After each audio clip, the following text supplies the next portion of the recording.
There is a room where no one speaks. 4 walls. A single window. Cold air moving through the gap beneath the door. You sit in the center, and the silence becomes a blade pressed against your throat. This is where mastery begins. Not in the dojo, not in the lecture hall, not in the pages of books you collect, but never finish. Mastery begins in the room where you face yourself without distraction, without mercy, without the noise you use to drown the voice that tells you what you already know. You are weak, not because you lack strength, not because you lack intelligence, or ambition, or desire.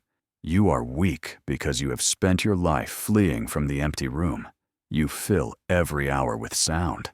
You scroll, you consume, you call it research, you call it preparation, you call it living. It is none of these things. It is fear dressed in the language of productivity. Miyamoto Musashi walked alone for decades. No students, no master, no clan to shelter him. He carried 2 swords and nothing else. He slept in temples and under trees. He ate when food appeared and went hungry when it did not. He fought 60 duels before he was 30 and killed men who had trained their entire lives for single moments of combat. He did not do this because he was gifted. He did this because he refused to leave the empty room. Every morning he woke in silence. Every night he sat in silence. Between those hours he trained his body and sharpened his mind with a discipline that would break most men before breakfast. He did not seek comfort. He did not seek validation. He did not ask the world to applaud his effort or forgive his failures. He simply moved forward. 1 step, 1 strike, 1 breath. This is the war you are losing, not the war against external enemies, not the war against time or circumstance or the cruelty of fate. The war you are losing is the war against yourself, the war between the person you are and the person you know you must become. You know what needs to be done. You have always known.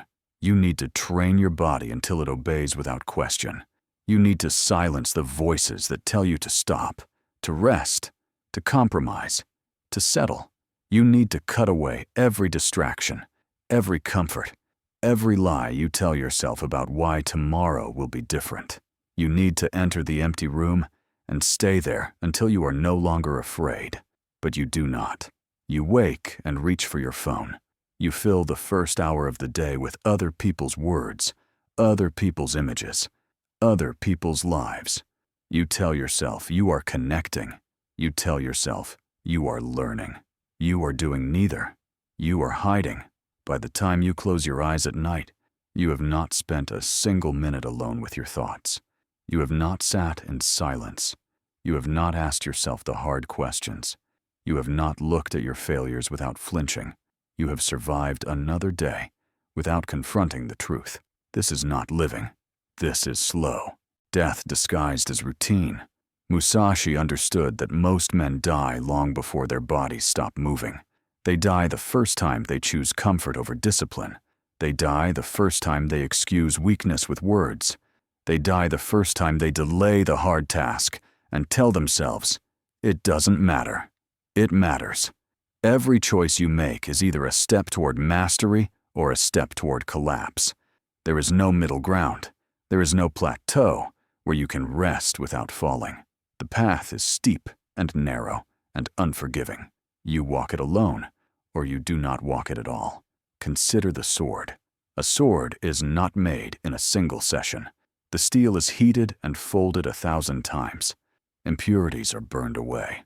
The blade is hammered and shaped and sharpened until it can cut through bone without hesitation. If the process stops too early, the sword is brittle. It shatters on impact. If the swordsmith grows tired and accepts a flaw, the weapon is useless. The same is true of you. You are the steel. You are the swordsmith. You are the fire. Every morning you choose whether to continue the work or to accept the flaw. Every day you decide whether to endure the heat or to pull the blade from the forge too soon. Most men pull too soon. They train for a month and expect transformation. They read for a week and expect wisdom. They suffer for a day and expect the universe to reward their pain. The universe does not care. Mastery does not arrive because you want it. Mastery arrives because you have beaten yourself into a shape that can hold it. And that process does not end. There is no final form. There is only the next fold, the next strike, the next layer of impurity burned away. Musashi spent his entire life refining his technique. Even in his final years, when his name was legend and his skill unmatched, he did not stop training. He did not rest on accomplishment. He did not tell himself he had done enough. He knew that the moment he stopped, he would begin to decay. You are decaying right now, not because you are old, not because you are broken. You are decaying because you have stopped moving forward. You wake at the same time. You eat the same food. You think the same thoughts. You avoid the same fears. You call this stability. It is stagnation. Stability is what you build after you have conquered the chaos inside you. Stability is the result of discipline, not the replacement for it. When you choose comfort before you have earned it, you are not stabilizing. You are surrendering. And surrender is a slow poison. It feels like rest. It feels like wisdom. It feels like finally giving yourself permission to be human. But you are not resting. You are rotting. The empty room is waiting. It has always been waiting. Inside that room, there is no one to impress, no one to judge you, no one to lie to you or comfort you or tell you that your excuses are valid. Inside that room, there is only the truth, and the truth is this: you are capable of more than you have ever attempted. You are stronger than you pretend to be. You are more disciplined than you allow yourself to become. You are sharper, faster, more resilient than the soft version of yourself you present to the world. But capability means nothing without action. Musashi did not become a master by thinking about swordsmanship. He became a master by picking up the sword every single day and swinging it until his hands bled. He became a master by walking into duels he could have avoided.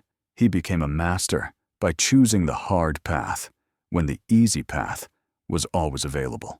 He became a master by refusing to negotiate with his own weakness. This is what you must learn. You cannot bargain with discipline. You cannot convince it to accept half effort. You cannot schedule it around your comfort and expect it to transform you. Discipline is absolute. It does not care if you are tired, does not care if you are afraid, does not care if today was hard or yesterday was harder. Discipline only cares about one question: did you do the work? If the answer is yes, you move forward. If the answer is no, you move backward. There is no standing still. Consider the mountain. You stand at the base and look up. The peak is hidden in fog. The path is steep and covered in stones that will cut your feet. The air is thin. The cold is brutal. You can turn around right now and walk back to the valley where the air is warm and the ground is soft. No one will blame you. No one will even notice. But you will know. And 20 years from now, when you are still standing in the valley, still looking up at the mountain, still telling yourself that you will start the climb tomorrow, you will feel the weight of that choice, like a stone tied around your neck. Musashi climbed his mountain alone. No guide, no companion, no one to carry his burden or share his suffering. He climbed because he knew that the view from the peak was worth more than the comfort of the valley.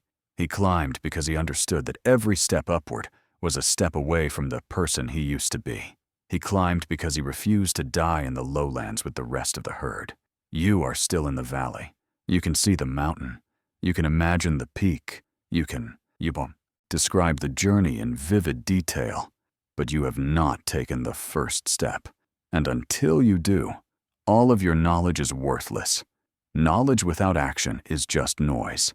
It fills your head and makes you feel intelligent, but it doesn't move you forward. It doesn't transform you. It doesn't make you stronger or sharper or more capable. It makes you heavy. Every book you read without applying its lessons is weight added to your back. Every video you watch without changing your behavior is another stone in your pack. Every conversation about discipline that does not lead to disciplined action is another chain around your ankles. You are drowning in information and starving for execution. Musashi read philosophy. He studied strategy. He observed nature and human behavior with the focus of a predator. But he did not mistake study for mastery. He took what he learned and tested it in combat. He refined his technique through repetition. He discarded what did not work and doubled down on what did. He lived his philosophy. You do not. You collect ideas like trophies. You curate wisdom like art. You speak about discipline as if you understand it. But understanding is not the same as embodiment. You can describe the taste of water, but until you drink, you are still thirsty. The path forward is simple. Not easy. Never easy, but simple. You enter the empty room. You sit in silence. You face the truth without distraction. You identify the one thing you have been avoiding: the hard conversation, the brutal workout, the creative project, the skill you need to master, the fear you need to confront. You stop talking about it. You stop planning it. You stop waiting for the perfect moment. You begin. And when you begin, you do not stop until the work is done. Not until you are tired. Not until you are bored. Not until you are frustrated or discouraged or convinced that it does not matter. You stop when the work is done. This is the strike. One clean movement. No hesitation, no second guessing, no retreat. Musashi taught that the sword must move as an extension of the mind. If the mind hesitates, the blade hesitates. If the mind doubts, the blade falters. The strike must be absolute. Your life is the same. When you decide to act, you act completely. You do not hold back. You do not save energy for later. You do not protect yourself from failure by giving half effort. You commit. And if you fail, you learn. And if you succeed, you continue. There is no celebration. There is no rest. There is only the next task, the next challenge, the next layer of weakness to be burned away. This is the way. Not a destination. Not a finish line. Not a moment of arrival where you can finally relax and enjoy the fruits of your labor. The way is the labor. The way is the early morning when your body begs for more sleep and you rise anyway. The way is the cold shower that shocks your system awake. The way is the training session that breaks you down and builds you back stronger. The way is the silence where you confront your failures without excuse. The way is every moment you choose discipline over comfort, and it never ends. Musashi died alone in a cave, still training, still writing, still refining his understanding of combat and strategy and the nature of mastery itself. He did not retire. He did not coast. He did not decide that he had done enough. He walked the way until his final breath. This is what separates the master from the pretender. The pretender believes there is a point where the work is finished, where discipline is no longer required, where comfort is finally earned. The master knows that the work is never finished. The master knows that discipline is not a phase. It is a permanent state. The master knows that comfort is the enemy, and the moment you embrace it, you begin to die. You are standing at the edge of the empty room. The door is open. You can walk in right now. You can sit in the silence. You can face the truth. You can begin the work that you have been avoiding for years. Or you can close the door. You can return to the noise. You can return to the distractions. You can return to the comfortable lies that keep you soft and slow and small. No one will force you to enter. No one will drag you into the discipline you know you need. The choice is yours. But understand this. Every day you delay is a day you lose. Every hour you waste is an hour you will never recover. Every moment you spend hiding from the hard work is a moment stolen from the person you could become. The clock is ticking. Musashi knew that time was the one enemy he could not defeat. He could master the sword. He could conquer fear.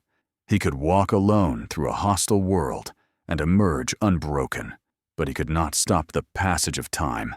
so he refused to waste it. Every moment was a moment of training. Every breath was a breath in service of mastery. Every step was a step toward perfection, even though he knew perfection was impossible. He walked anyway, and when his body finally failed, his legacy remained, not because he was famous, not because he was celebrated, but because he lived with absolute commitment to his path. You will not be remembered for your potential. You will not be remembered for your plans. You will not be remembered for the person you intended to become. You will be remembered for what you did. And if you do nothing, you will be forgotten. The war. Empty room is still waiting. Enter.